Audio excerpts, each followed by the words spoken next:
दो भाई मोहन और सोहन की कहानी। एक समय की बात है, गांव में मोहन और सोहन नाम के दो भाई रहते थे। उनके माता पिता कुछ समय पहले ही एक दुर्घटना में चल बसे थे। अब दोनों भाई ही एक दूसरे का सहारा थे। मोहन सोहन से बड़ा था, इसलिए मोहन अपने भाई की हर जरूरत पूरी करना अपनी जिम्मेदारी मानता था। वो चाहता था कि सोहन अच्छा पढ़ लिख कर नौकरी करे, इसलिए मोहन दिन रात मेहनत करके पैसे कमाता था और उन पैसों से सोहन की पढ़ाई का खर्चा उठाता था। मोहन एक कारखाने में काम करता था। कारखाने का काम खत्म करके वह चाय की दुकान खोलता था ताकि कुछ और पैसे कमा सके, जिससे सोहन की फीस और उसकी जरूरतें अच्छे से पूरी कर सके। मोहन सुबह जल्दी कारखाने जाता था, इसलिए वह जल्दी उठकर घर का सारा काम करता था और दोनों के लिए खाना बनाकर रख देता था ताकि सोहन को पढ़ने में कोई दिक्कत ना आए। इस तरह दिन बीतते गए और सोहन की स्कूल की पढ़ाई पूरी हुई। अब उसने मोहन के सामने कॉलेज जाने की इच्छा जताई। मोहन के लिए कॉलेज की फीस भरना थोड़ा मुश्किल था, लेकिन फिर भी वह सोहन की बात मान लेता था ताकि उसकी पढ़ाई ना रुके। अब मोहन को और ज्यादा काम करना पड़ता था। मोहन रात को 12 बजे तक कारखाने और चाय की दुकान वाला काम खत्म करके घर आता था और सुबह जल्दी 5 बजे निकल जाता था। इस तरह समय गुजरा और सोहन ने अपनी कॉलेज की पढ़ाई जारी रखी। वह कॉलेज में अच्छे से पढ़ने लगा। इधर मोहन दिन रात खून पसीना एक करके पैसे कमाता था।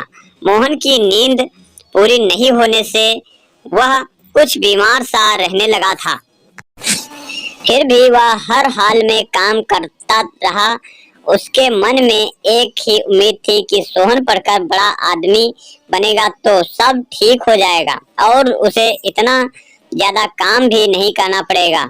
इस तरह से 3 साल बीत गए। आज सोहन के कॉलेज की पढ़ाई पूरी हुई और आज उसके कॉलेज का परिणाम आने वाला था। मोहन बहुत खुश था कि सोहन बहुत अच्छे अंकों से पास होगा। मोहन उस शाम को मिठाई लेकर जल्दी घर पहुंच गया और घर जाकर सोहन का इंतजार करने लगा। उसने सोचा कि आज सोहन के आते ही वह उसे मिठाई खिलाएगा। मोहन अपने भाई का इंतजार करने बैठ जाता है। काफी समय बीत जाने पर भी सोहन का कुछ पता नहीं था। मोहन बार बार दरवाजे पर जाकर देखता रहा। इस तरह रात के 11 बज चुके थे। अब मोहन का भय बढ़ने लगा, लेकिन फिर भी उसने खुद को संभाला और कहा कि कैसा लड़का है, परिणाम अच्छा आया होगा, इसलिए दोस्तों के साथ पार्टी करने चला गया होगा और अपने भाई को ही भूल गया। वह मन को बहलाने लगा। अब तो काफी समय हो गया। मोहन को लगा उसके भाई को कहीं कुछ हो तो नहीं गया और वह डर गया। कुछ देर बाद कोई दरवाजा पर आया। अब मोहन ने राहत की सांस ली और कहा, चलो ये लड़का आ गया। उसने दरवाजा खोला और देखा कि कुछ पुलिस वाले आए हैं। मोहन डर के मारे कांपने लगा और पूछा कि आप लोग क्यों आए हो, मेरा भाई कहाँ है, तो ठीक तो है ना। इतने में एक पुलिस वाले के पीछे से सोहन निकला और मोहन के पैरों में पड़ गया। मोहन ने उसे उठाकर गले से लगा लिया और कहा, भगवान का शुक्र कि तू ठीक है, मैं तो बहुत डर गया था। इतने में एक पुलिस वाला कहता है कि मोहन जी, आप बहुत भाग्यशाली हैं कि आपके पास सोहन जैसा भाई है। सोहन ने आज वो कर दिखाया है जो हर कोई नहीं कर पाता है।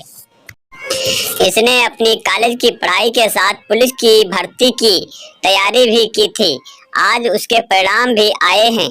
सोहन ने दोनों परीक्षाओं में बहुत अच्छे अंक प्राप्त किए हैं। कुछ दिन इसकी ट्रेनिंग शुरू होगी और फिर नौकरी पक्की हो जाएगी।